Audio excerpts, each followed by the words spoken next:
नारायणं नमस्कृत्य नरं चैवं नरोत्तमं देवीं सरस्वतीं व्यासं ततो जयमुदीरयेत् नष्टप्रायेषु भद्रेषु नित्यं भागवत सेवया भगवती उत्तमश्लोके भक्तिर्भवति नैष्टिकी अध्यायं 10 மூன்றாவது ஸ்லோகம் यो मामजम् अनादिं च वेति लोकमहेश्वरम् असम्मूढसमध्येषु सर्वपापै प्रमुच्यते யாராவது மொழிபெயர்ப்பு பொருளுரை படிங்க. பூர்ண மாதாஜி படிக்கிறீங்களா? படிக்கிறேங்க மாதாஜி. படிங்க. மொழிபெயர்ப்பு மற்றும் பொருளுரை வழங்கிய பக்தி வேதாந்த சுவாமி ஸ்ரீலா பிரபுபாதர்க்கு ஜெய். எவனொருவன் என்னை பிறப்பற்றவனாகவும் ஆரம்பமற்றவனாகவும் எல்லா உலகங்களின் இறைவனாகவும் அறிகின்றானோ, மனிதர்களிடையே குழப்பமற்றவனாக அவன் மட்டுமே எல்லா பாவங்களிலிருந்தும் விடுதலை பெறுகிறான். பொருளுரை. 7ஆம் அத்தியாயத்தில் கூறப்பட்டுள்ளபடி மனுஷானாம் சகசிரேஷு கஷித் எதிரி சித்தையே ஆன்மீக உணர்வின் தளத்திற்கு தம்மை உயர்த்திக் கொள்ள முயல்பவர்கள் சாதாரண மனிதர்கள் அல்ல. ஆன்ம உணர்வினை பற்றிய சற்றும் அறிவற்ற கோடிக்கணக்கான சாதாரண மனிதர்களை விட அவர்கள் மிகவும் உயர்ந்தவர்கள். ஆனால் தமது ஆன்மீக நிலையை புரிந்து கொள்ள உண்மையிலேயே முயலும் அத்தகு சிறந்த மனிதர்களில் கிருஷ்ணரே பரமபுருஷ பகவான். அவரே எல்லாவற்றின் உரிமையாளர். அவர் பிறப்பற்றவர் என்னும் அறிவு நிலையை வந்தடைபவனே ஆன்மீக உணர்வை அடைந்தவர்களில் மிகவும் வெற்றி பெற்றவன் ஆவான். கிருஷ்ணருடைய உன்னத நிலையை முழுமையாக அறிந்த அந்த நிலையில் மட்டுமே ஒருவன் எல்லா பாவ விளைவுகளிலிருந்தும் முழுமையாக விடுபட முடியும். பிறப்பெற்ற என்னும் பொருள் தரக்கூடிய அது சொல் அஜ எனும் சொல் பகவானை குறிக்க இங்கே உபயோகிக்கப்பட்டுள்ளது. ஆனால் 2ஆம் அத்தியாயத்தில் அஜ என்னும் சொல்லினால் விளக்கப்படும் உயிர்வாழிகளிடமிருந்து அவர் வேறுபட்டவர். ஜடப்பற்றதினால் பிறந்து இருந்து கொண்டிருக்கும் உயிர்வாழிகளிலிருந்து பகவான் வேறுபட்டவர். கட்டுண்ட ஆத்மாக்களின் உடல்கள் மாறுதலுக்கு உட்பட்டவை. ஆனால் அவருடைய உடலோ மாறுதலற்றது. அவர் இந்த ஜட உலகிற்கு வரும்போது கூட அதே பிறப்பற்றவராகத்தான் வருகின்றார். எனவே தான் பகவான் தனது உயர்ந்த சக்தியான அந்தரங்க சக்தியினால் எப்போதும் தோன்றுகிறார் என்றும் தாழ்ந்த சக்தியான ஜட சக்தியினால் அல்ல என்றும் 4ஆம் அத்தியாயத்தில் கூறப்பட்டது. இந்த ஸ்லோகத்தில் உள்ள வேத்தி லோக மகேஸ்வரம் என்னும் சொற்கள் பிரபஞ்சத்தில் உள்ள எல்லா லோகங்களுக்கும் பரம உரிமையாளர் பகவான் கிருஷ்ணரே என்பதை ஒருவன் அறிய வேண்டும் என்று குறிப்பிடுகின்றன. படைப்பிற்கு முன்பிருந்தே இருக்கும் அவர் தனது படைப்பிலிருந்து ஜட ஒளிகளில் படைக்கப்பட்டவர்களே. ஆனால் கிருஷ்ணரை பொறுத்தவரையில் அவர் படைக்கப்படவில்லை என்று கூறப்பட்டுள்ளது. எனவே பிரம்மா சிவன் முதலிய மாபெரும் தேவர்களிடமிருந்தும் கிருஷ்ணர் வேறுபட்டவர். மேலும் பிரம்மா சிவன் உட்பட்ட எல்லா தேவர்களையும் படைத்தவர் அவரே என்பதால் எல்லா உலகங்களின் பரம ஆளுநர் அவரே. எனவே ஸ்ரீ கிருஷ்ணர் படைக்கப்பட்ட எல்லாவற்றிலிருந்தும் வேறுபட்டவர்.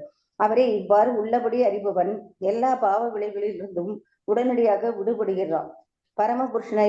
பரமபுருஷரை பற்றிய அறிவினை அடைவதற்கு ஒருவன் எல்லா பாவ விளைவுகளிலிருந்தும் விடுபட்டிருக்க வேண்டும். பகவத்கீதையில் கூறப்பட்டிருப்பது போல் பக்தி தொண்டால் மட்டுமே அவரை புரிந்து கொள்ள முடியும். வேறு எந்த வழியாலும் அல்ல. கிருஷ்ணரை சாதாரண மனிதராக அறிய ஒருவன் முயலக்கூடாது. முட்டாள்கள் மட்டுமே அவரை சாதாரண மனிதராக எண்ணுகின்றனர். புரிந்து கொள்ளாதவர் குறிக்கும் என்று முன்பே கூறப்பட்டது. அதே கருத்து இங்கு வேறு விதமாக கூறப்பட்டுள்ளது.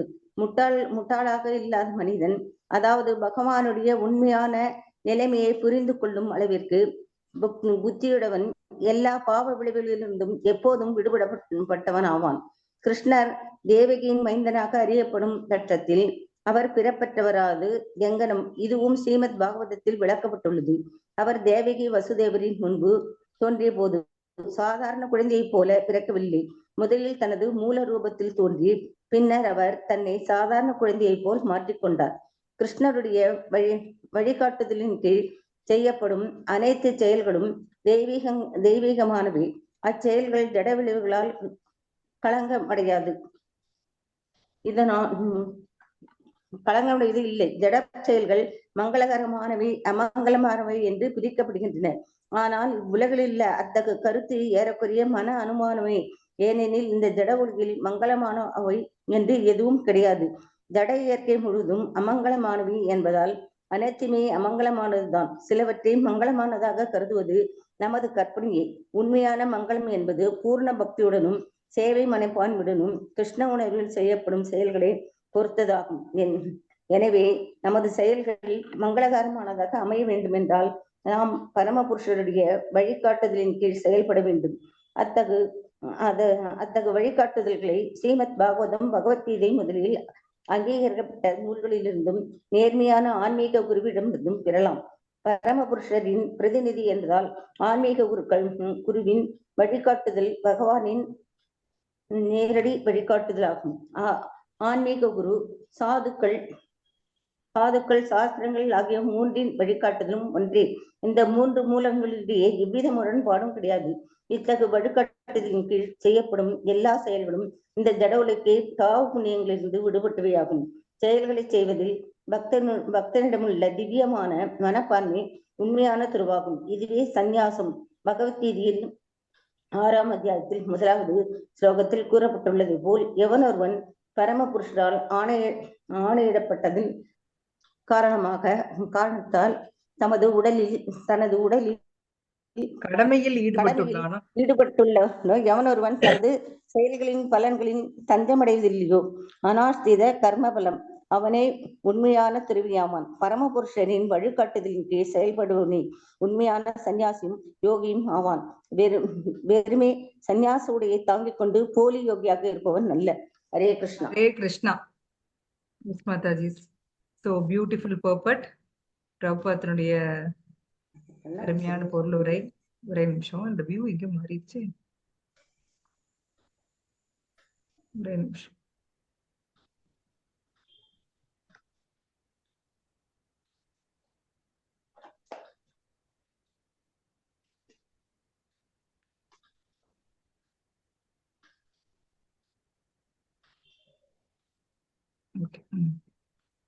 சோ நம்ம போன ஸ்லோகால ஒரு முக்கியமான பாயிண்ட் பார்த்தோம். யாருக்கா ஞாபகம் இருக்குங்களா? ஒரு முக்கியமான பாயிண்ட் பகவான் சொன்னாரு. அவரை ஏன் எல்லாராலையும் புரிஞ்சுக்க முடியாது அப்படிங்கறதுக்கு அவர் ஒரு பாயிண்ட் சொன்னாரு போன ஸ்லோகால. அது யாருக்கு ஞாபகம் இருக்கு அப்படிங்கிறீங்களா? யாரோ ஒருத்தர் மொழிபெயர்ப்பு பாத்தீங்கன்னா தெரியும். அகம் ஆதிர்ஹி தேவானாம் பகவான் சொல்லுவார். ஏன் தேவர்களாலும் ரிஷிகளாலும் கூட என்னுடைய வைபவங்களை புரிஞ்சுக்க முடியல அப்படின்னா, நான் அவங்களுக்கெல்லாம் ஆதி முதல் அப்படின்னா என்ன அர்த்தம் மாதாஜி? முழு முதல் கடவுள், முழு முதலில் தோன்றியவர். அதனால அவருக்கு ஆரம்பம் எல்லாம் இல்ல. ஆரம்பம் ஒண்ணும் முடிவு இல்ல அவருக்கு. சோ அதாவது நமக்கு அப்ப என்னோட தங்கச்சி என்னென்ன பண்ணாங்கிறது எனக்கு தெரியும். ஏன்னா எனக்கு அப்புறம் பிறந்தா. ஆனா நான் என்ன பண்ணங்கிறது சிஸ்டருக்கு தெரியாது இல்லைங்களா முதல்ல இருந்து. ஏன்னா நான் அவங்களுக்கு முன்னாடி பிறந்தேன். அது மாதிரி பகவான் எல்லாருக்கும் முன்னாடி இருக்கிறவர். அவர்கிட்ட இருந்துதான் எல்லாமே வருது. அதனாலதான் அவரை யாராலும் புரிஞ்சுக்க முடியாது. பகவானே போன ஸ்லோகத்துல சொன்னாரு. சோ இதுல என்ன சொல்றாருன்னா, எவன் ஒருவன் பிறப்பற்றவனாகவும் அழிவற்றவனாகவும் ஆரம்பமற்றவனாகவும் எல்லா உலகங்களின் இறைவனாகவும் அறிகிறானோ அவன்தான் எல்லா பாவத்திலிருந்து விடுதலை அடைகிறான். சோ பக்தனுடைய ஒரு குவாலிட்டி என்னன்னா, பகவான் மேல முழுசா நம்பிக்கை வைக்கிறது. சரிங்களா? அவர் கிருஷ்ணானா கிருஷ்ணா, அவரு செய்யறாருன்னா செய்யறாரு. சோ அவரு எப்படி செய்யலாம், இந்த மாதிரி எல்லாம் பக்தன் கேட்கவே மாட்டான். இப்போ பக்தனுக்கு ஏதோ ஒரு ரொம்ப பிரச்சனை வந்தா கூட அந்த பக்தன் கடவுள் இப்படி செய்யலாங்கிற கேள்வி கேட்கவே மாட்டான். பரிஷித் மகாராஜா பாருங்க, அவர் நல்லா ஆண்டுட்டு இருந்தாரு, ஜம்முன்னு இருந்தாரு. அவரு ஒரு வேட்டைக்கு போனப்போ தண்ணி கேட்டு அந்த ரிஷிட்டு போறாரு. அப்ப நடந்த சம்பவம் உங்களுக்கு தெரியும் இல்லைங்களா? சோ அந்த தண்ணி குடுக்கலின்னு கோபத்துல செத்த பாம்பு தூக்கி அவர் கழுத்துல போடுறாரு. அத புரிஞ்சுக்காம அவரோட பையன் சாபம் கொடுக்குறான், 1 வாரத்துல இவர் செத்துருவாரு அப்படின்னு. செகண்ட் பரிஷித் மகாராஜா நினைச்சிருந்தா பதிலுக்கு சாபம் கொடுத்திருக்கலாம் இல்லைங்களா? நம்மள அந்த இடத்துல வச்சு பாருங்க. நம்மள ஒரு சின்ன பையன், அவனுக்கு அதுக்கு தகுதி கூட கிடையாது. ஒரு பையன் நம்மளுக்கு சாபம் கொடுக்குறான் அப்படின்னா, அதுவும் நான் எந்த தப்பும் செய்யல, பெருசா எதுவும் செய்யல, செஞ்ச தப்பு ரொம்ப ரொம்ப ரொம்ப மினிமல். அதுக்கு போய் ஒரு வாரத்துல நீ செத்து போயிருவ அப்படின்னு சொன்னது ரொம்ப டூ மச் இல்லைங்களா? ஆனா பரிஷித் மகராஜ் அப்படியே ஏத்துக்கிறாரு. இது பகவானுடைய சாங்ஷன் இல்லாம இது நடக்கல, சரிங்களா? அப்படியே புரிஞ்சுக்கிறாரு. இது பகவானுடைய சாங்ஷனோட தான் நடந்திருக்கு. அடுத்த செகண்ட் எல்லாத்தையும் உதறாரு. தன்னுடைய மனைவி, மக்கள், சொத்து அத்தனையும் விட்டுட்டு போறாரு. கங்கை கரைக்கு போறாரு. ஒரு வாரம் தான் இருக்கு. பகவானோட நினைவுல உயிரை விடணும். இதுதான் பக்தன். நாமளா இருந்தா என்ன பண்ணுவோம்? எல்லாரையும் கூப்பிட்டு சொத்து எழுதி கொடுப்போம். எல்லாரும் ஐயோ நான் என்ன நான் கடைசியில உன்னை பார்க்கல, வா நீ வந்து என்ன பாத்துட்டு போன்னு நம்ம அலை கொட்டுவோம். எது எது சாப்பிடணுமோ சாப்பிடுவோம். எங்க என்னென்ன அனுபவிக்கணுமோ எல்லாத்தையும் அனுபவிச்சிருவோம் ஒரு வாரத்துல. இப்ப கூட அழுது புலம்புவோம் மாதாஜி.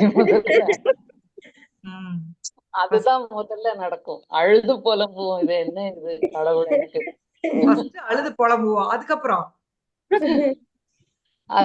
என்ன பண்றது? இதான் சாபம்னு வந்தாச்சுன்னா உடனே அனுபவிப்போம். லைஃப் என்ஜாய் பண்ணிடுவோம். இப்ப கூட நம்ம ஏதாவது உடம்பு போட்டுரும், சுகர் வந்துடும் பயத்துல சாப்பிடாம இருப்போம். ஒரு வாரத்துல செத்து போயிருவோம்னா இருக்கு என்னென்ன இருக்கோ எல்லாம் சாப்பிட்டு பார்த்துருவோம். சாப்பிடுறது, தூங்குறது, அப்புறம் ஊர் சுத்துறது. ஒரு வாரத்துல என்னென்ன நடுவுல இங்க வந்து ஏதோ ஒரு ராக்கெட் ஏதோ விழுகுதுன்னு சொல்லி இங்க ஒரு ரூமர் வந்து ஞாபகம் இருக்குங்களா? நாங்களாம் சின்ன பிள்ளையா இருக்கையில ஒரு ரூமர் இருந்தது. அப்ப சில பேர் அப்படிதான் பண்ணாங்களாமா. எப்படியும் ஒரு வாரத்துல சாக போறோம் எல்லாம் வித்துட்டு 2000 உலகம் அறிஞ்சிரும் சொன்னாங்கல்ல. எல்லாம் சொத்தெல்லாம் கூட வித்துட்டு ஜாலியா. மனுஷனோட மென்டாலிட்டி பாருங்களேன். நாமெல்லாம் நமக்கு ஒரு வாரத்துல சாவு தெரிஞ்சு இதைத்தான் பண்ணுவோம். ஆனா நீங்க சொன்னது சின்ன பிள்ளையா இருக்கும் போதுன்னா ஒரு ஸ்கை லேப்னு சொல்லிட்டு ஒரு இது அது விழுந்துற போகுதுன்னு சொல்லிட்டு அது ஆனா எங்கேயோ போய் விழுந்துருச்சு. அது நொறுங்கி கடல்ல விழுந்துருச்சு. கரெக்ட் மாதாஜி. 90ஸ்ல நடந்தது. எஸ் மாதாஜி. 80ல நடந்தது. 80ஸ்ல நினைக்கிறேன். 80s அப்ப எல்லாம் ஒரே இதா இருந்தது. எஸ். சோ ஒரு சாதாரண மனிதன் வந்து இப்படிதான் ரியாக்ட் பண்ணுவான். ஆனா பக்தன் துன்பம் வர்றப்ப வந்து அவன் வந்து கவலையே படுறதில்ல. அந்த துன்பம் பகவான் சாங்ஷன் இல்லாம எனக்கு வராது.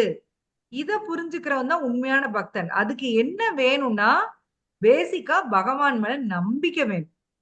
நம்பிக்கை வேணும். ஹியூமிலிட்டி. ஒரு என்ன சொல்றது? ஹியூமிலிட்டிக்கு என்ன மெத்தட் சொல்றது? மனிதாபிமானம்னு சொல்றாங்க. ஹியூமிலிட்டி. ஹியூமிலிட்டி எளிமை. வைராகியம் இல்ல எளிமையா இருக்கிறது. அந்த மாதிரிதான் வரும். மனசு அளவுல நாம வந்து ரொம்ப ஹம்பிளா ஒரு எளிமையா இருக்கணுமா. பக்தி எப்போ ஒருத்தருக்கு வரும் அப்படின்னா மனசு அளவுல நாம எளிமையா இருந்தாதான் வரும். சில பேர் பாத்தீங்கன்னா நான் வந்துங்க ரொம்ப சென்சிட்டிவ்ங்க, நான் வந்து நான் யார்கிட்டயும் சண்டைக்கெல்லாம் போவே மாட்டேன், நான் உண்டு என் வேலை உண்டு இருப்பேன், ஆனா என்னை யாரும் எதுவும் சொல்லக்கூடாது. அப்படி இருக்காங்களா? இருப்பீங்க. அவங்க ரொம்ப பாவம், ரொம்ப அமைதி, அவங்க ரொம்ப நல்லவங்கன்னு நினைப்பீங்க இல்லையா? உள்ளத்திலேயே அதிகமா செல்ஃபிஷா இருக்கவங்க அவங்கதான். சொல்லணும்னா வாய் பேசுறவங்க கூட பிரச்சனை இல்ல, அவங்க வாய் பேசி அடுத்தவங்கிட்ட வாங்கி கட்டி ஈகோ கிராஷ் ஆகும். உங்களுக்கு வாய் பேசாம இருக்காங்க பாருங்க, அவங்க கொள்ளையே ஈகோ வச்சிருப்பாங்க. மாதாஜி சிரிக்கிறாங்க, பாஞ்சாலி மாதாஜி இல்லைங்களா? அவங்களுக்குள்ள உண்மையிலேயே நான் சொல்றேன், இதனோட பிராக்டிக்கல் அனுபவத்துல நான் சொல்றேன். நான் என்னை பத்தி அப்படி நினைச்சிட்டு இருந்தேன், அதனால சொல்றேன். எவ்வளவு ஈகோ இப்ப நமக்கு. நான் போய் பேசி அவங்க என்ன ஏதாவது சொல்லிட்டா என்ன பண்றது, அந்த இதனாலதான் பேசாம இருப்பாங்க. என்னை யாரும் எது சொல்லக்கூடாது. இதுதான் உள்ளதுலயே ஹையஸ்ட் ஈகோ. இந்த ஈகோவெல்லாம் விடாம நம்ம கிருஷ்ணாட்ட போலான்னு நினைச்சா நடக்கவே நடக்காது. அப்படியே பொத்துனாப்புல கிருஷ்ணாட்ட போயிடலான்னா ஒண்ணும் நடக்காது. கிருஷ்ணாட்ட சரண்டர் ஆகணும்னு நீங்க நினைச்சீங்கன்னா இது எல்லாம் விடணும். என்னோட சென்சிட்டிவிட்டி, நான் முதல்ல வந்து பகவான் மேல 100% நம்பிக்கை வைக்கணும். நம்பிக்கை வச்சப்புறம் அவர் சொல்றது ஆச்சாரியாஸ் அவர் வந்து யார் மூலம் சொல்லுவாருன்னு பிரபுபாத் கொடுத்திருக்கிறார். 3 வகையா நமக்கு இன்ஸ்ட்ரக்ஷன்ஸ் வரும். என்ன போட்டிருக்குதுல்ல 3 பேர் மூலமா. குரு, சாது, சாஸ்திரங்கள். Very good. குரு, சாது, சாஸ்திரம் 3 பேர் மூலமா நமக்கு இன்ஸ்ட்ரக்ஷன் வரும்.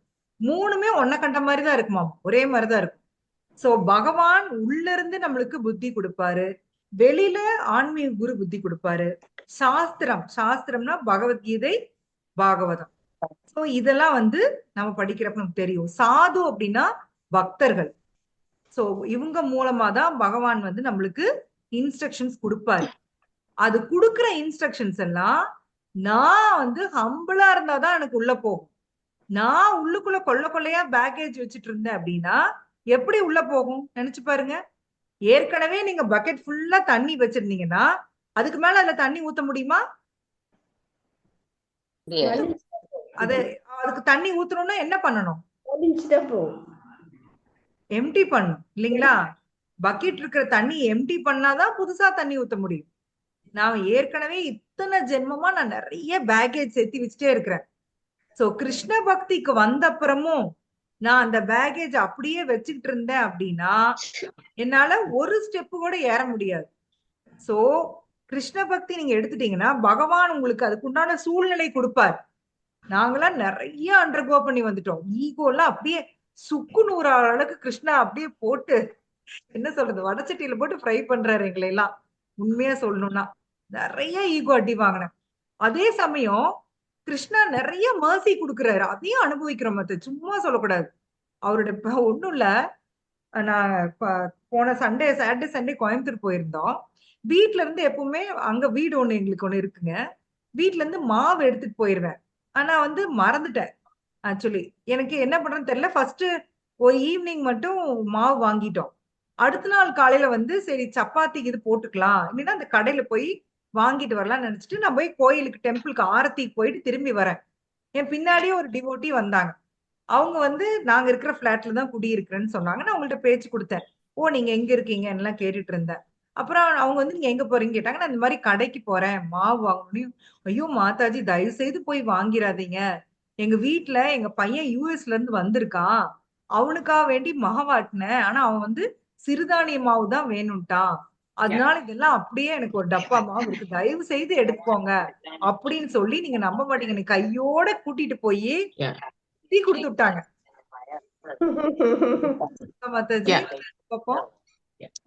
நல்ல சுத்தமான சாமான் கிடைச்சது. வீட்டுல அவங்களும் ஒரு டியோட்டி இல்ல, டியோட்டியா அதுவும் அவங்க அந்த முறையோட செஞ்சிருப்பாங்க.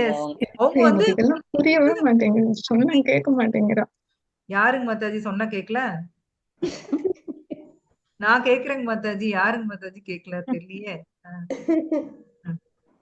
சோ அந்த மாதிரி பகவானுக்கு ஆஃபர் பண்றதுக்கு அழுந்தல் இல்லாம நான் வந்து ஆஃபர் பண்ணேன். சோ இதுல சும்மா சின்ன சின்ன விஷயம்தான். நீங்க இதுல என்ன இருக்கு அப்படின்னு நீங்க நினைக்கலாம். ஆனா யோசிச்சு பாருங்களேன், அங்க நடக்கிறதுக்கு அப்படிதான் வாய்ப்பு இருக்கா என்ன? நான் இன்னும் எனக்கு புரியல. வெள்ளை பூண்டை விட்டுட்டு வெளியில போய் சாப்பிடக்கூடாதுன்னு நினைக்கும் பொழுது இந்த மாதிரிதான் சில சந்தர்ப்பங்கள் அமையும் போது இட்லி சட்னி இதுல எதுவுமே இல்ல மேடம்னு ஒரு ஹோட்டல்ல கொண்டு வந்து சட்னியும் வச்சாங்க. பக்கத்துல மத்தவங்க எல்லாம் சாப்பிட்டுட்டு இருந்தாங்க, என்னோட ரிலேட்டிவ்ஸ் ஹஸ்பண்ட் இல்ல. அப்ப நான் நினைச்சேன் பகவான் தான் நமக்கு இந்த இட்லியும் சட்னியும் கொடுத்திருக்காங்க அப்படின்னு. கண்டிப்பா கண்டிப்பா பகவானின் கருணைதான். நீங்க வந்து உங்க முடிவுல ஸ்ட்ராங்கா இருந்தீங்கன்னா கிருஷ்ணா ஹெல்ப் பண்ணுவார் மாதாஜி. நான் முடிவெடுக்க வேண்டியது நான் தான். சரிங்களா? நான் வந்து கிருஷ்ணா தான் வேணும்னு நான் முடிவு எடுத்துட்டேன்னா பகவான் எனக்கு எல்லா ஹெல்ப்பும் பண்றாரு, எல்லா விதத்துலயுமே. நீங்களும் இப்ப நீங்க சொல்றீங்க பாத்தீங்களா, இந்த மாதிரி எல்லாருக்குமே எக்ஸ்பீரியன்ஸ் இருக்கும். பாஞ்சாலி மாதாஜிக்கு எல்லாருக்குமே எக்ஸ்பீரியன்ஸ் இருக்கும். பகவான் தன்னுடைய மர்சி கொடுக்க ரெடியா இருக்காரு. வாங்கதான் நாம ரெடியா இல்ல, நம்ம பயந்துக்கிறோம். இந்த பௌதீக வாழ்க்கையை விட்டுட்டு அந்த ஆன்மீக வாழ்க்கைக்கு திரும்பறதுக்கு எல்லாம் நடுங்குறோம். மக்கள் வந்து அப்படியே என்ன ஐயோ என்னோட என்ஜாய்மெண்ட் போயிருமே நடுங்குறாங்க. ஆனா உண்மையிலேயே ஆன்மீக வாழ்க்கையில தாங்க அதிக என்ஜாய்மெண்ட். இப்ப பாருங்களேன், நம்ம வந்து இந்த தாமோதர மந்த் ஆரம்பிச்சோடனே நம்மளுக்கு ஒரு குதூகலம். பகவான் அந்த தாமோதர பாஸ் டைம் வந்து பாத்தீங்கன்னா பல பக்தர்கள் பல விதமா பேசுவோம். நான் இன்னைக்கு கூட ஜெகத் சாக்ஷி பிரபுவோட ஒரு லிங்க் அனுப்பிச்சு விட்டனே, யாரா கேட்டீங்களா?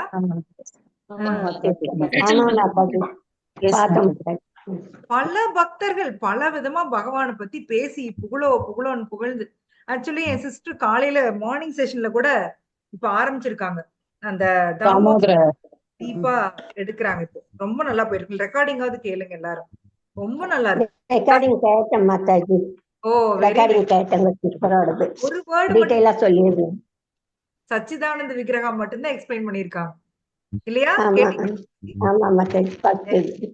இன்னும் லசத் குண்டலமே வரல. நமாமீஸ்வரம் சச்சிதானந்த ரூபம் அது வரைக்கும் வந்திருக்காங்க. ரொம்ப பியூட்டிஃபுல்லா இருந்தது. சோ இதெல்லாம் தாங்க என்ஜாய்மெண்ட். நீங்க பௌதிகமா நீங்க ஒரு சினிமாவுக்கு போனீங்கன்னா காசையும் கொடுத்து கர்மத்தை விலைக்கு வாங்கின மாதிரி அவன் எடுத்து வச்ச சினிமாவை தேமேன்னு பார்த்து தலைவலிய வர வச்சுக்கிட்டு வருவீங்க. ஆனா இதுல உட்கார்ந்து கேளுங்களேன், எவ்வளவு நல்லா இருக்கு. இது நம்முடைய ஆத்மாவுக்கு வந்து ஒரு எனர்ஜி கிடைக்குது. சோ இதெல்லாம் நம்ம யூஸ் பண்ணிக்கணும். இந்த தாமோதர மந்த் யூஸ் பண்ணிக்கணும். பக்தியில முன்னேறதுக்கு இதெல்லாம் வந்து ஒரு என்ன சொல்றது, நடுவுல கிடைச்ச ஒரு பூஸ்ட். நம்மளுக்கு சொயின்னு ஏறி பலபடி ஏறிடுவோம் நமக்கே தெரியாம. இப்ப மாதா சொன்னாங்க இல்லையா, அவர் ரெண்டு ரவுண்ட் சேர்த்தி பண்ணேன். 2 ரவுண்ட் ஒரு மேட்ரு இல்லதான். ஆனா கார்த்திக் மந்த்ல அவங்க பண்றாங்க இல்லையா. சோ இந்த மாதம் வந்து கார்த்திகாவோட மாதம். கார்த்திகா யாரு? ஸ்ரீமதி ராதாராணி. இந்த பேரு வந்து தெரியுமா அவங்களுக்கு? ஏன் கார்த்திகான்னு பேர் வந்ததுன்னு தெரியுமான்னு கேட்டேன். பல லெக்சர்ஸ் கேக்குறீங்கல்ல, சொல்லுங்க பாக்கலாம் எல்லாரும். அவங்களோட அம்மா பேர் என்ன? அம்மா பேரு ரிஷபானு கீர்த்திதா. அவங்க அப்பா கீர்த்தி. சோ அவங்களோட பொண்ணு அப்படிங்கறதுனால அவங்க பேரு கார்த்திகா. ஸ்ரீமதி ராதாராணியோட மாதம், அதாவது மித்த மாதம் எல்லாம் வந்து ஒவ்வொரு நேம்ல ஒவ்வொரு பகவான் ஒவ்வொருத்தருக்கு ஒரு அலாட் பண்ணிருக்காரு. சோ இது எல்லாருக்கும் குவீன் இவங்க ஸ்ரீமதி ராதாராணி, அவங்களுடைய மாதம். அதனாலதான் இது ஸ்பெஷல். கௌடிய வைஷ்ணவாஸ்க்கு இந்த மந்த் ஸ்பெஷல். ஏன்னா ஸ்ரீமதி ராதாராணியுடைய மாதம். அதனாலதான் இதுல பண்ற எல்லா பக்தி செயலுமே ரஜினி சொல்லுவார் இல்லையா, நான் ஒரு முறை சொன்னா 100 முறை சொன்ன மாதிரி. அந்த மாதிரி ஒரு தடவை பண்ணீங்கன்னா பல மடங்கு பலன். Shrimati Radharani will bless. அதே மாதிரி நான் இன்னைக்கு ஒரு லெக்சர் கேட்டேன், நீங்க எல்லாம் உங்களுக்கு அனுப்பிச்சு பாத்தீங்கன்னா சும்மா ஷார்ட்ஸ். பகவத்கீதையில ஸ்ரீமதி ராதாராணி பத்தி கிருஷ்ணா பேசியிருக்காரா அப்படிங்கறதுக்கு கௌரங்க தர்ஷன் பிரபு வந்து ஒரு ஸ்லோகா சொன்னாரு. உங்களுக்கு எல்லாம் ஏதாவது ஐடியா இருக்கா? பகவத்கீதையில ஸ்ரீமதி ராதாராணியை பத்தி பகவான் பேசி இருக்கிறாரா? ஏதாவது ஞாபகம் வருதா? என்னன்னு அவரே சொன்னாரு. என்ன ஸ்லோகா அப்படின்னா 9ஆம் அத்தியாயத்துல ஒரு ஸ்லோகா வரும். மகாத்மானஸ்து மாம் பார்த்தா தெய்வீம் பிரகிருதி ஆஸ்ரிதா. நாம அந்த ஸ்லோகா பார்த்தோம். மகாத்மாக்கள் தெய்வ பிரகிருதி அவங்கள்ட்ட வந்து அடைக்கலம் எடுப்பாங்க அப்படின்னு ஒரு ஸ்லோகா வரும். அந்த தெய்வ பிரகிருதி யாரு? ஸ்ரீமதி ராதாராணி. பகவானுடைய அந்தரங்க அடைக்கலம் எடுப்பாங்க. பார்த்தோம், ஞாபகம் இருக்குங்களா அந்த ஸ்லோகா? மகாத்மாக்கள் யாரு அப்படிங்கறது அவங்களோட நிறைய பாயிண்ட்ஸ் நம்ம பார்த்தோம். அதுல வந்து இது ஒன் ஆஃப் த பாயிண்ட். அவங்க வந்து அந்தரங்க சக்திட்டு அடைக்கலம் எடுப்பாங்க. நாமெல்லாம் யார்கிட்ட அடைக்கலம் எடுத்திருக்கோம்? மாயா சக்தி. பகவானுடைய பகிரங்க சக்திட்ட அடைக்கலம் எடுத்திருக்கோம். ஆனா மகாத்மாக்கள் வந்து பகவானுடைய அந்தரங்க சக்திட்ட அடைக்கலம் எடுத்திருக்காங்க. அந்த அந்தரங்க சக்தி தான் ஸ்ரீமதி ராதாராணி. சோ அந்த ஸ்லோகால ஸ்ரீமதி ராதாராணி வராங்க அப்படின்னு கௌரங்க தர்ஷன் பிரபு சொன்னார். சோ இந்த மந்த் ஏன் ஸ்பெஷல் அப்படின்னா இது ராதாராணியினுடைய மாதம். அவங்களும் வந்து பகவானும் ஈருடல் ஓர் உயிர், 2 உடல் தான் இருக்கே ஒழிய உயிர் ஒண்ணுதான். சோ அவங்க எப்பவுமே கிருஷ்ணாவை தான் நினைச்சிட்டே இருப்பாங்க. அவங்க கிருஷ்ணாவை மறக்கிறதுக்கு தான் கஷ்டப்படுவாங்க. சோ அவங்கள்ட்ட நாம வந்து ஓ ஸ்ரீமதி ராதாராணி எனக்கு பகவானுடைய சர்வீஸ் கொடுங்க அப்படி நம்ம ரெக்வெஸ்ட் பண்றப்போ அவங்க ரொம்ப ஹாப்பியா வாங்கலாம். அட ஒரு ஆத்மா கிருஷ்ணாவுக்கு சேவை செய்யணும்னு நினைக்குது அப்படின்னு சொல்லி ரொம்ப ஹாப்பி ஆவாங்களாம். சோ இன்னைக்கு கூட சிஸ்டர் சொன்னாங்க, கோயில்ல போனோம்னா ஃபர்ஸ்ட் வந்து நம்ம இப்ப ஒரு பெருமாள் கோயிலுக்கே போறீங்க, ஃபர்ஸ்ட் யார வர்ஷிப் பண்ணுவீங்க? பெருமாளையா தாயாரையா? தாயார் தாயார். தாயார் தாயார் எதுக்கு தாயார வர்ஷிப் பண்றீங்க ஃபர்ஸ்ட்? தாயார் மூலமா தான் தாயார் மூலமா பெருமாள் கிட்ட போகலாம். பசங்க பாத்தீங்கன்னா எப்பவுமே விவரமா அதான் பண்ணுவாங்க வீட்ல. டைரக்டா அப்பாட்ட அப்ளிகேஷனே வைக்க மாட்டாங்க. அப்ளிகேஷன் எங்க இருந்து போகும்? அம்மா அப்பாவால மறுக்க முடியுமா? முடியாது. சோ அதுதான் ஷார்ட்கட். அம்மாட்ட போய் அப்ளிகேஷன் போட்டீங்கன்னா ஆட்டோமேட்டிக்கா அப்பா செஞ்சு கொடுத்துருவாரு. சோ ஆமா மாதாஜி, நிறைய நடந்திருக்கு. எஸ் எஸ் சில விஷயம் நீங்க அப்பாட்ட சொல்ல பயப்படுவீங்க, ஆனா அம்மா அது நாசுக்கா சொல்லி வாங்கி கொடுத்துருவாங்க. ஆமாங்க மாதாஜி. யா எஸ் அதேதான் பகவானை பொறுத்த வரைக்கும் அதேதான். சோ தாயார்ட்ட இருந்து ஒரு அப்ளிகேஷன் வந்துச்சுன்னா அவரு ரிஜெக்ட் பண்ண மாட்டார். அதனாலதான் நாம ஸ்ரீமதி ராதாராணியை ரெக்வெஸ்ட் பண்றோம், நீங்க எங்களுக்கு சர்வீஸ் கொடுங்க, பகவானோட சர்வீஸ் கொடுங்க அப்படின்னு சொல்லி நம்ம டெய்லி அவங்களுக்கு கெஞ்சுறோம். பகவானும் கொடுப்பாரு, ஆனா நமக்கு அதை புரிஞ்சுக்க சக்தி தான் இல்ல. நமக்கு ஏதாவது ஒரு ஈகோ ஹர்ட்டோ ஏதாவது வந்துச்சுன்னா உடனே நம்ம ஈவன் பக்தியை கூட தூக்கி போட ரெடியா இருப்போம். அதுவும் கூட நடந்திருக்கு, இஸ்கானுக்குள்ளேயே நடந்திருக்கு. ஈகோ ஹர்ட்னால பக்தியவே தூக்கி போட்டு போனவங்களும் இருக்கிறாங்க. எந்த அளவுக்கு நம்மள முன்னிறுத்துறோம் பாருங்களேன். நான் நான் நான் ஏன்னா பல கோடி வருஷமா பல கோடி ஜென்மமா நம்ம இப்படியே வாழ்ந்துட்டோம். நானு நானு நானு நானு. சோ என்னையவே முன்னிறுத்திட்டே இருந்ததுனால பகவான முன்னிறுத்துறதுக்கு நம்ம ரொம்ப கஷ்டப்படுறோம். ஆக்சுவலி ரொம்ப ஈஸி, ஆனா ரொம்ப கஷ்டப்படுறோம். பர்பட்ல போட்டு ஒட்டைக்கிறாரு, இந்த ஜட உலகத்துல மங்களமானதே கிடையாதுயா, மங்களம்னு ஒண்ணு கிடையவே கிடையாதுங்கிறாரு. நாம வந்து நல்ல நேரம் நல்ல காலம் அப்படி நல்ல ராகு காலம் இல்லாம நம்ம எல்லாம் பாக்குறோம் இல்லைங்களா, ஒரே வார்த்தையில உடைச்சிட்டாரு. ஜட உலகத்துல மங்களமானதுன்னே கிடையாது, எல்லாமே அமங்கலம் தான். கிருஷ்ணா இல்லாம நீ எது செஞ்சாலும் அது அமங்கலம் தான், கிருஷ்ணா இருந்தாதான் அது மங்களம் சொல்லியிருக்காரா இல்லையா? பர்பட்லயே சொல்லியிருக்காரு. செகண்ட் பேராகிராஃப்ல பாருங்க, ஜட செயல்கள் மங்களமானவை அமங்கலமானவை என்று பிரிக்கப்படுகின்றன, ஆனால் இவ்வுலகில் உள்ள அத்தகைய கருத்து ஏறக்குறைய மனக்கற்பனையே. ஏனெனில் இந்த ஜட உலகில் மங்களமானவை என்று எதுவுமே கிடையாது. ஜட இயற்கை முழுதும் அமங்கலமானது. அனைத்துமே அமங்கலமானதுதான்.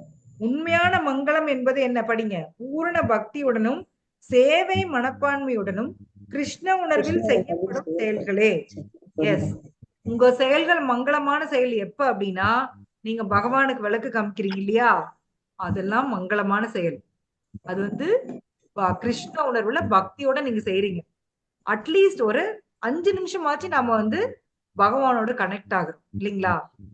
சோ அதுக்காக தான் இது எல்லாமே. நம்ம வந்து பக்தியில முன்னேறதுக்காக தான் இந்த மாதிரி மாதங்கள் நமக்கு ஒரு போனஸா கொடுக்கப்படுது. அதனால இதை யூஸ் பண்ணிக்கோங்க. நமக்கு பௌதீக பிரச்சனைகள் பௌதீக இது எப்பவுமே இருந்துகிட்டே தான் இருக்கும். நீ மூக்குல வரை சளியுமாங்க இல்லையா, எப்பவுமே நமக்கு ப்ராப்ளம் இருந்துட்டே தான் இருக்கும். ஆனா இந்த மாதிரி மாதங்கள்ல உங்களோட டைமை பகவானுக்காக ஒதுக்குங்க. ஒதுக்கி அது கூட வந்து அவர் என்னென்ன செய்யணும்னு சொல்லி அவர் கௌரவ் தர்ஷன் பிரபு போட்டு 5 செயல் சொன்னாரு. காலையில மங்களாரத்தி பண்ணணும், பகவானுக்கு நெய்விளக்கு காமிக்கணும், பகவத்கீதை பாகவதம் படிக்கணும், பிரசாதமா எடுத்துக்கணும், இன்னொன்னு என்னமோ ஒண்ணு இருந்தாரு, 5 சொன்னார். சோ இதெல்லாம் நீங்க கார்த்திக் மந்த்ல நீங்க செய்யலாம் அப்படின்னு சொல்லி கொடுத்திருந்தார். சோ இதெல்லாம் தான் மங்களமான செயல்கள். இது எல்லாமே அமங்கலம் தான். சோ பகவானை உள்ளது உள்ளபடி புரிஞ்சுக்கிறவங்க மட்டும்தான் பாவ விலை வந்து தப்பிப்பாங்க. இது ஸ்லோகாவுடைய தீம் அதுதான். சில பேர் பாருங்க, அன்னைக்கு கூட என்கிட்ட ஒருத்தர் சொன்னாங்க, எங்க வீட்டுல எல்லாருக்குங்க ஜோசிய சொல்லிட்டாரு, இதான் கடைசி பிறவியாமா, இனிமேல் எங்களுக்கு பிறவியே இல்லையாமா அப்படின்னு சொன்னாங்க. எப்படிங்க பிறவி இல்லாம போகும்? எப்படி பிறவி இல்லாம? நீங்க இன்னும் கர்மா செஞ்சுட்டேதான் இருக்கீங்க. சோ பகவானை பத்தி இன்னும் கேட்க கூட, காது கொடுத்து கேட்க கூட இல்ல, அவர் சம்பந்தப்பட்ட எதையுமே நீங்க இன்னும் செய்யல. அப்படி இருக்கிறப்ப எப்படி உங்களுக்கு பிறவி இல்லாம போகும்? இது என்ன ஒரு மித்து பாருங்களேன். நமக்கு எப்ப பிறவி இல்லாம போகும் சொல்லுங்க பாக்கலாம். நிறைய பக்தி கிருஷ்ணா கிட்ட பண்ணாதான் போய் பரமாத்மா கிருஷ்ணா இறக்கும் கிட்ட போது போனாதான் செயல்படும் பக்தி போது இறக்கும் போது பிறவி பகவான் இருக்கு. பக்தி நினைச்சு செயலா பகவான் எல்லாத்தையும் பேர் செய்ய முடியும். சொல்லிட்டு இருந்தாக்கா நம்மளுக்கு பிறவி இல்லை. இறக்கும் போது நினைக்கிறதுக்கு என்ன மாதாஜி பண்ணணும்? நான் வாழ்நாள் ஃபுல்லா நினைச்சிட்டே நிறைய இருக்கும். பக்தி பண்ணணும் மாதாஜி. பக்தி நிறைய பண்ணாதான் கடவுளுக்கு போகலாம். மறுபிறவி கிடையாது. பக்தி பக்தி பக்தி தான் Mataji. Correct answer, very good. Yes, பக்தி பண்ணாதான் கிருஷ்ணாட்ட போக முடியும், மறுபிறவி இல்ல. மத்தபடி நீங்க இந்த பௌதிக உலகத்துல நீங்க என்ன செயல் செஞ்சீங்கனாலும் அதுக்கு என்ன இருக்கு? கர்மா இருக்கு, கர்ம வினை இருக்கு. எஸ். சோ இன்னொன்னு உங்கள்ட்ட ஷேர் பண்ணணும்னு நினைச்சேன், மறந்துட்டேன். இப்ப ஒரு டிவோட்டியோட லெக்சர்ல கேட்டேன், இந்த மாதிரி வந்து நாம பிச்சைக்காரங்களுக்கு எல்லாம் தானம் கொடுக்க கூடாது, அவங்க போய் அது ஒரு பீடி குடிச்சிட்டாங்கன்னா நமக்கு வந்து கர்மா வரும்னா நம்ம ஃபர்ஸ்ட் சொல்லிட்டு இருந்தோம் இல்லைங்களா? அத பத்தி அவர் கேட்டதுக்கு வந்து அவர் சொன்னாரு, அப்படி எல்லாம் கிடையாது. ஒரு வைஷ்ணவரா இருந்துட்டு உங்கள்ட்ட ஒருத்தர் பசிக்குதுன்னு கேட்டாங்கன்னா நீங்க கண்டிப்பா அதுக்கு ஹெல்ப் பண்ணணும். காசு கொடுத்துட்டீங்கனாலும் அந்த காசை எதா பண்ணா அது அவருக்கு தான் கர்மா வரும், உங்களுக்கு அது வராது அப்படின்னு தெளிவா சொன்னார். சோ ஒருத்தர் பசின்னு வந்தா நம்ம ஹெல்ப் பண்ணதான் வேணும். பிரசாதமா இருந்தா கொடுத்துட்டீங்கன்னா ரொம்ப பெஸ்ட். இல்ல அப்படின்னா ரோட்ல போறப்ப பாக்குறோம் அப்படின்னா ஏதாவது பைசா கொடுத்தாலும் தப்பு கிடையாது, அது வந்து கர்ம கணக்குல வராது அப்படின்னு சொன்னார். சொன்னது உங்கள்ட்ட ஷேர் பண்ணணும்னு நினைச்சிட்டு இருந்தேன், நல்ல வேலை ஞாபகம் வந்துச்சு. சோ இந்த ஸ்லோகால பகவான் சொல்லியிருக்க மாதிரி ஒருத்தன் பாவ விளைவுல இருந்து தப்பிக்கணும் அப்படின்னா அவன் என்னென்ன பண்ணணும் அப்படின்னா பகவானை பிறப்பற்றவராக புரிஞ்சுக்கணும். அவருதான் எல்லாருக்கும் கடவுள், எல்லாருக்கும் ஹெட் அப்படிங்கறத புரிஞ்சுக்கணும். சோ ஆரம்பமற்றவர் அவரு, எல்லா உலகங்களின் இறைவன். இதையெல்லாம் யாரு புரிஞ்சுக்கிறானோ அவன்தான் வந்து திருப்பி பகவான் பாவ விளைவுல இருந்து விடுபடுவான். விடுபடுறவன் தான் வந்து பகவான்ட்டு போக முடியும். பகவான் நிறைய இடத்துல இது இண்டிகேட் பண்றாரு. யாரு ஒருத்தன் என்னுடைய செயல் எல்லாம் என்னோட ஆக்டிவிட்டி எல்லாம் புரிஞ்சுக்கிறானோ அவன் என்கிட்ட வருவான். 4ஆம் அத்தியாயத்துல கொடுத்திருப்பாரு இல்லைங்களா? பார்த்து ஞாபகம் இருக்கா? ஜன்ம கர்ம சமய திவ்யம், திவ்யம் என திவ்யமானவனாக அது யாரு புரிஞ்சுக்கிறானோ அவன் தான் என்கிட்ட வருவான் அப்படின்னு சொன்னாரு. சோ இதேதான் பகவான் ரிப்பீட் பண்றாரு. யார் அவர் கரெக்டா புரிஞ்சுக்கிறாங்களோ அவர்கிட்ட இருந்துதான் எல்லாமே வந்திருக்கு. வேத்தி லோக மகேஸ்வரம், அவருதான் வந்து கண்ட்ரோலர். அவர்கிட்ட இருந்தா எல்லா உலகங்களும் வந்திருக்கு, எல்லா தேவர்களும் வந்திருக்காங்க. இதைய வந்து புரிஞ்சுக்கணும். இன்னும் வந்து சில பேர் வந்து அந்த டெமிகாட் வர்ஷிப் விட முடியாம கஷ்டப்படுறாங்க.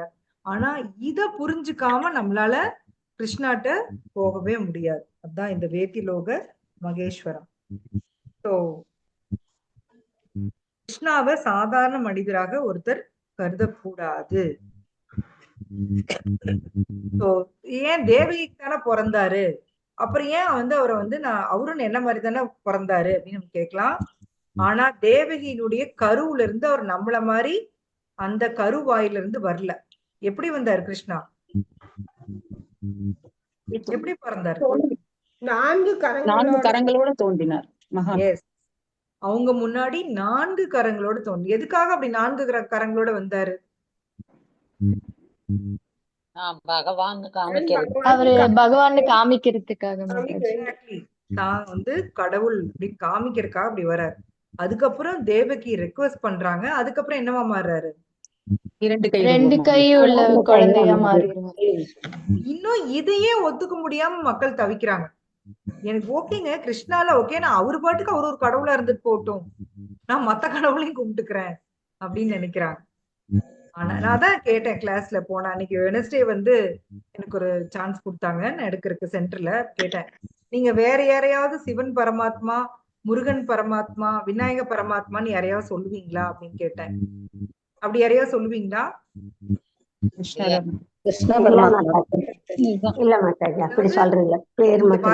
முன்னாடி கூட நம்ம என்னன்னு சொல்லுவோம், கிருஷ்ண பரமாத்மா. எஸ் மாதாஜி, கிருஷ்ணான்னு தனியா கேட்டது இல்ல மாதாஜி, கிருஷ்ண பரமாத்மா அப்படிதான் நானும் கேள்விப்பட்டிருக்கேன் ஃபர்ஸ்ட் எல்லாம். அந்த பரமாத்மாங்கிற வேர்டு நம்ம இன்டர்னலைஸ் பண்ணவே இல்ல. கிருஷ்ண பரமாத்மா, கிருஷ்ண பரமாத்மா இருந்துட்டு போறாரு, அவளே வந்து அப்ரூவல் கொடுத்துறது, இருந்துட்டு போறாரு. ஆனா நான் மத்த தேவர்களை கும்பிட்டுக்கிறேன் அப்படின்னு நினைச்சோம். ஆனா பரமாத்மாவே அப்படின்னு பரமாத்மானாவே எல்லோருக்குள்ளயும் இருக்கக்கூடிய பரம ஆத்மா அப்படிங்கறது அர்த்தம். சோ அவர்தான் வந்து கண்ட்ரோலர், என்ஜாயர் எல்லாமே. சோ தான் வந்து இதுல இருக்கு. சோ பிரபுபாத் அடுத்து இன்னொரு முக்கியமான ஒண்ணு சொல்றாரு. செயல்களை செய்வதில் பக்தனிடம் உள்ள திவ்யமான மனப்பான்மை தான் உண்மையான துறவு. சோ துறவுன்னு சொல்றது வீட்டை விட்டு ஓடி போய் காட்டுல உட்கார்ந்துக்கிறது இல்ல. அதத்தான் வந்து பகவத்கீதையில கிருஷ்ணா சொல்றாரு. என்ன ஐரணி அப்படின்னா, எல்லாரும் இஸ்கான வந்து பசங்களை வந்து சன்னியாசம் எடுக்க வைக்கிறாங்கன்னு திட்டிட்டு இருக்கிறாங்க. ஆனா என்னன்னா கிருஷ்ணா இங்க என்ன சொல்றாருன்னா, உண்மையான துறவு அப்படிங்கிறது காட்டுக்கு போய் உட்கார்ந்துக்கிறது கிடையாது. அந்த டியூட்டில இருந்து எஸ்கேப் ஆகிறது உண்மையான துறவு கிடையாது. அதுதான் வந்து கிருஷ்ணா சொல்லிட்டே வர்றாரு. நான் வந்து இப்ப எனக்கு ஒரு பிரச்சனை அப்படின்னா உடனே வீட்டை விட்டு ஓடி போய் அங்க உட்கார்ந்துக்கிறது. இன்னைக்கு இருக்கிற முக்காவாசி பேர் அங்க அந்த மாதிரி இருக்கிறவங்க அப்படிதான் இருக்காங்க இல்லைங்களா? சன்னியாசி அப்படின்னு சொல்லிட்டு இருக்கிறாங்க. முக்காவாசி பேர் பாத்தீங்கன்னா இந்த வீட்டு பிரச்சனையை பயந்து ஓடினவங்க தான். ஏதோ ஒரு பிரச்சனை அவங்களுக்கு, சொல்ல முடியாத பிரச்சனை, அதை ஃபேஸ் பண்ண பயந்துட்டு ஓடுறவங்க தான். ஆனா கிருஷ்ணா எடுத்தோடனே அதை வந்து போட்டு தாக்குறாரு. அது வந்து உண்மையான சந்நியாசம் கிடையாது. உண்மையான இதுல 6ஆம் அத்தியாயத்தோட ஸ்டார்டிங்லயே சொல்லுவார், நெருப்பை மூட்டாதவன் உண்மையான சன்னியாசி யோகி கிடையாது. அவன் வந்து செயல் செய்யணும். எதுக்கு செய்யணும்? செயல் செய்யணும். ஆனா செயலுடைய பலனை எதிர்பார்க்க கூடாது. அந்த செயலோட பலன்ல பற்று இல்லாம செய்யணும். அவன் தான் உண்மையான சன்னியாசி யோகி மாவான். 6ஆம் அத்தியாயத்தோட ஸ்டார்டிங்லயே பகவான் சொல்றார். சோ நாமெல்லாம் நினைச்சிட்டு இருக்க மாதிரி எல்லாத்தையும் துறந்து ஓடுறவன் உண்மையான சன்னியாசி இல்லை. செயல்களின் பலனை துறப்பவன் தான் சன்னியாசி. சரிங்களா? செயல் செய்வான், அது மேல அட்டாச்மெண்ட் இல்லாம இருப்பான். செயலோட பலன் மேல அட்டாச்மெண்ட் இல்லாம இருக்கிறது. சோ அது வந்து ஒரு பெரிய வித்தை. செயல் செஞ்சுட்டு எப்படி, ஐயோ நான் தாங்க செஞ்சேன், நான் பாருங்க கோயிலுக்கு ஃபேன் வாங்கி கொடுத்து ஒவ்வொரு ரக்கிலையும் என் பேர் எழுதி கொடுத்துருக்கேன். பாத்திருக்கேன். டியூப் லைட் உபயம் இன்னார் அப்படின்னு இருக்கும். ஃபேனோட ஒவ்வொரு ரக்கிலையும் எழுதியிருப்பாங்க. அப்புறம் இந்த ட்ரம்ஸ் அடிக்கும் இல்லையா, அதுல எழுதியிருப்பாங்க. சோ நமக்கு வந்து செஞ்சா நான் தான் செஞ்சேன். ஆனா உண்மையிலேயே நான் வந்து உங்களுக்கு சொன்ன மாதிரி நாம செய்யல. நாம வெறும் ஆசை மட்டும்தான் பட்டோம். சாங்ஷன் பண்ணது கிருஷ்ணா, செஞ்சது பிரகிருதி. சோ ஒரு சன்னியாசி இதெல்லாம் தெளிவா புரிஞ்சு வச்சிருப்பான். அதான் வந்து பகவானுக்கு கொடுக்குறாரு. சோ இதுல டிஸ்கஸ் பண்றதுக்கு வேற ஏதாவது பாயிண்ட்ஸ் இருக்கா பாருங்க.